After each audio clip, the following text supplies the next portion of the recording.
بسم اللہ الرحمن الرحیم الحمد للہ رب العالمین والعاقبۃ للمتقین والصلاة والسلام علی خیر خلقہ محمد وآلہ واصحابہ اجمعین۔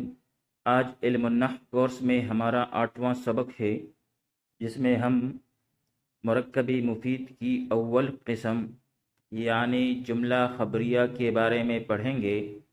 اس سے پہلے ہم پڑھ چکے تھے کہ مرکب جو ہے اس کی دو قسمیں ہیں، مرکب مفید اور مرکب غیر مفید۔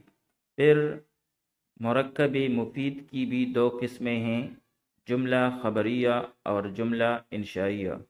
پھر آگے جا کر جملہ خبریہ کی بھی دو قسمیں ہیں، جملہ اسمیہ اور جملہ فعلیہ۔ آج کی سبق میں ہم جملہ خبریہ کی اقسام کے بارے میں پڑھیں گے، لیکن پہلے ہم جملہ خبریہ کے بارے میں پڑھ لیتے ہیں۔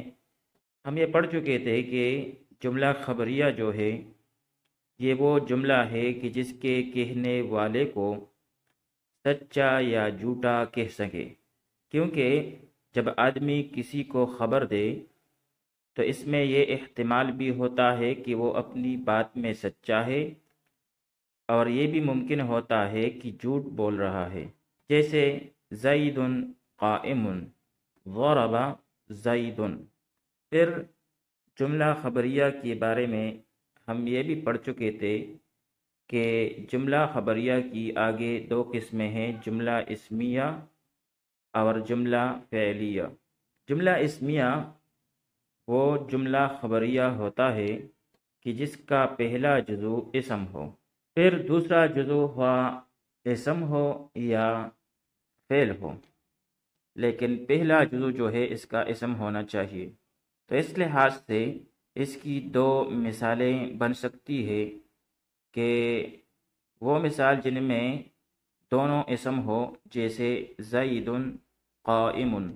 اب یہاں پر ابتدا میں زید آیا ہے جو کہ اسم ہے، اور دوسرا جزو جو ہے وہ بھی اسم ہے۔ اسی طرح دوسری مثال جو ہے زید ضرب، تو اس میں زیدن جو ہے یہ تو اسم ہے جو کہ پہلا جزو ہے، جبکہ دوسرا جزو جو ہے ضربہ وہ فعل ہے۔ پھر جملہ اسمیہ کے پہلے جزو کے 4 نام ہیں، مبتدا، مسند الیہ۔ مسند الیہ اسے اس لیے کہتے ہیں کہ اس کی طرف جو ہے اسناد کی جاتی ہے، جیسے مذکورہ مثال میں زید قائم میں قائم کی نسبت زید کی طرف کی گئی ہے، تو یہاں پر زید مسند الیہ ہے۔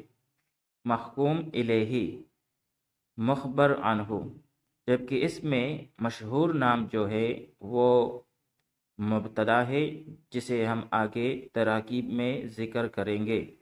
اسی طرح جملہ اسمیہ کے دوسرے جزو کے کئی نام ہیں، جیسے خبر، حکم، محکوم بہ، مسند، مخبر، لیکن مشہور نام اس کی خبر ہے اور یہی ترکیب میں استعمال ہوتا ہے۔ تو بھائی جملہ اسمیہ کے پہلے جزو کے بھی 4 نام ہیں، مبتدا، مسند الیہ، محکوم الیہ، مخبر عنہ، جبکہ جملہ اسمیہ کے دوسرے جزو کے بھی کئی نام ہیں، جیسے خبر، حکم، محکوم بہ، مسند، مخبر وغیرہ۔ جملہ خبریہ کی دوسری قسم جو ہے وہ ہے جملہ فعلیہ۔ جملہ فعلیہ اس جملہ کو کہتے ہیں کہ جس کا پہلا جزو فعل ہو اور دوسری جزو جو ہے وہ ہمیشہ اسم ہو، جیسے ضرب زید، زید نے مارا۔ تو اب یہاں پر اس مثال میں ضرب یہ فعل ہے اور زید اسم ہے جو اس فعل کے لیے فاعل ہے۔ پھر جملہ فعلیہ کی پہلی جزو کو مسند کہتے ہیں اور ترکیبی نام اس کا فعل ہے، جبکہ دوسرے جزو کو مسند الیہ کہتے ہیں اور ترکیبی نام اس کا فاعل ہے۔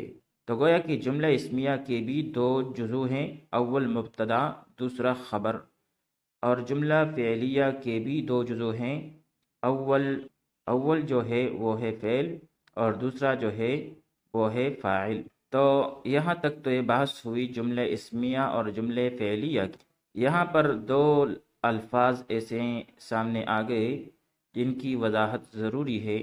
ایک ہے مسند اور دوسرا ہے مسند الیہ۔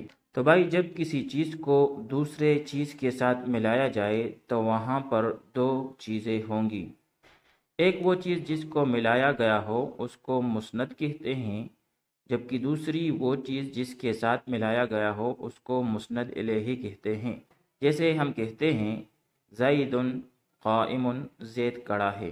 اب اس جملے میں ہم نے قائم کو زید کے ساتھ ملایا، یعنی قائم میں جو قیام کی جو نسبت ہے وہ زید کی طرف ہم نے کی ہے، تو یہاں پر قائم مسند اور زید مسند الیہ ہو گیا۔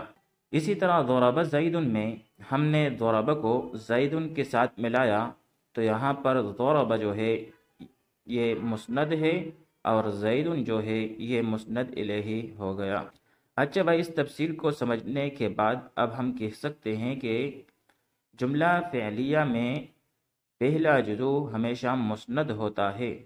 ضرب زید، اس میں ضرب کی اسناد ہوئی زید کی طرف، تو ضرب جو ہے وہ ہمیشہ سے مسند ہے۔ اور جملہ اسمیہ میں پہلا جزو اکثر مسند الیہ ہوتا ہے کیونکہ اسی کی طرف جو ہے اسناد ہوئی ہوتی ہے۔ پھر یہاں پر ہم نے اکثر کا لفظ استعمال کیا، تو یہ اس لیے کہ کیونکہ کبھی کبھار جو ہے مبتدا یعنی مسند الیہ جو ہے وہ مؤخر بھی ہو سکتا ہے جملہ اسمیہ میں۔ تو یہ تو بحث ہوئی مسند اور مسند الیہ کی تعریف کے بارے میں، اور پھر اس کی وضاحت ہوئی مثالوں کے ساتھ۔ پھر ہم نے جو کلمہ کی تین قسمیں پڑھ لی تھی، اسم، فعل اور حرف، ان تینوں کی قابلیت کیا ہے؟ کیا یہ تینوں جو ہے مسند الیہ اور مسند بن سکتے ہیں؟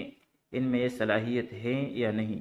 تو یہ بات اچھی طرح سمجھ لے کہ مسند اور مسند الیہ صرف وہ کلمہ بن سکتا ہے جو اپنے معنی پر دلالت کرنے میں مستقل ہو، کسی دوسرے کلمے کا محتاج نہ ہو۔ اور جو کلمہ اپنے معنی پر دلالت کرنے میں مستقل نہ ہو بلکہ دوسرے کلمے کا محتاج ہو، وہ کلمہ نہ تو مسند بن سکتا ہے اور نہ مسند الیہ۔ بھائی بات یہ ہے کہ مسند اور مسند الیہ صرف وہ کلمہ بن سکتا ہے جو اپنے معنی پر دلالت کرنے میں مستقل ہو، کسی دوسرے کلمے کا محتاج نہ ہو۔ اور جو کلمہ اپنے معنی پر دلالت کرنے میں مستقل نہ ہو بلکہ دوسرے کلمے کا محتاج ہو، وہ کلمہ نہ تو مسند بن سکتا ہے اور نہ مسند الیہ۔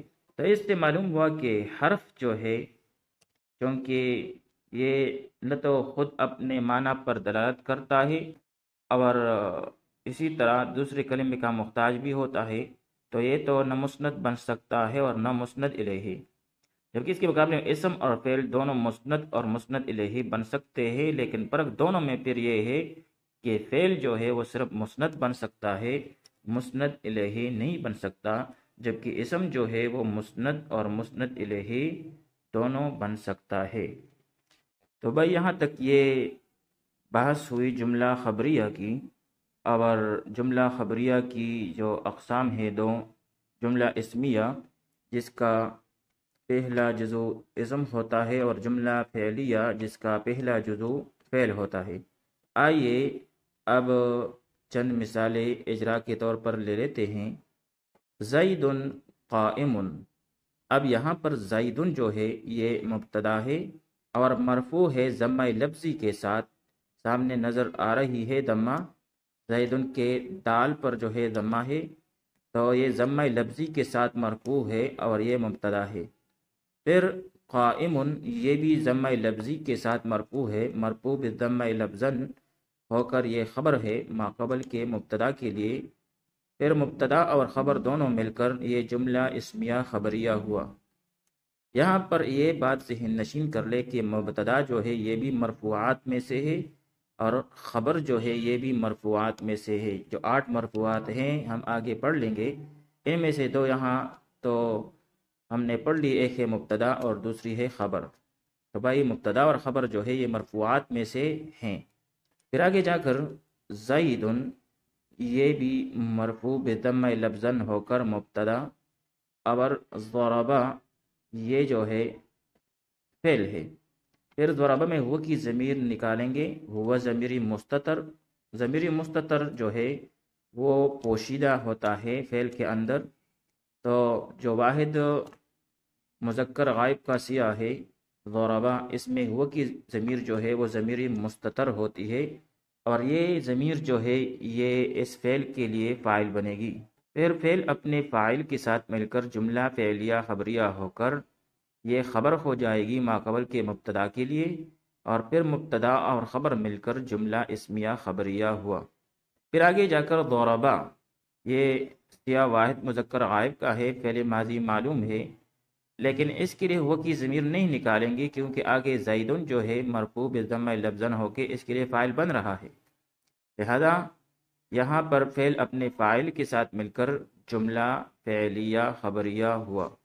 تو بھائی اول کے جو دو مثالیں ہیں ان میں یہ جملہ اسمیہ خبریہ کی ہے، زید قائم میں زید اسم ہے، اسی طرح زید ضربہ میں زید اسم ہے، تو یہ جملہ اسمیہ خبریہ ہوا، اور ضرب زید میں ضرب فعل ہے اور پہلے آیا ہے، لہذا یہ جملہ فعلیہ خبریہ ہے۔